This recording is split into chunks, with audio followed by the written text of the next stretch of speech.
Hi friends, நம்ம ஒழவன் மகள் சேனலில் இன்றைக்கி இப்போது சிகப்பரிசி தான் பார்க்க போகிறோம். நான் கருப்பு கவனி அரிசியோட சோளை வந்து கருப்பு கலரில் இருக்கும். அதே மாதிரி சிகப்பரிசியோட சோளை வந்து சிகப்பு கலரில் இருக்கும். நீங்கள் பார்க்கும் போதே உங்களுக்கு தெரியும். இதை வந்து நான் பறித்து உங்களுக்கு இதோட அரிசி எப்படி இருக்குது அப்படிங்கிறத காட்டுறேன்.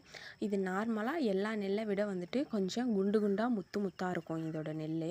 நான் உங்களுக்கு பறித்து காட்டுறேன் பாருங்கள். இதில் வந்து நான் ஒரு 10 நெல் உங்களுக்கு உடச்சி காட்டுறேன். ஃபுல்லாகவே அரிசி வந்து ரெட் கலரில் தான் இருக்கும். இதோட நெல் அரிசி பார்த்திங்கன்னா இதோ பாருங்கள், இந்த கலரில் தான் இந்த அரிசி இருக்கும்.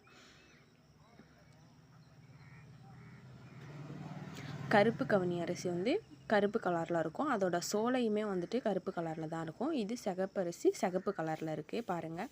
இந்த சோலை வந்துட்டு பச்சை கலரில் இருக்காது, சிகப்பு கலரில் தான், ஒரு ஆரஞ்சு கலர் மாதிரி தான் இருக்கும்.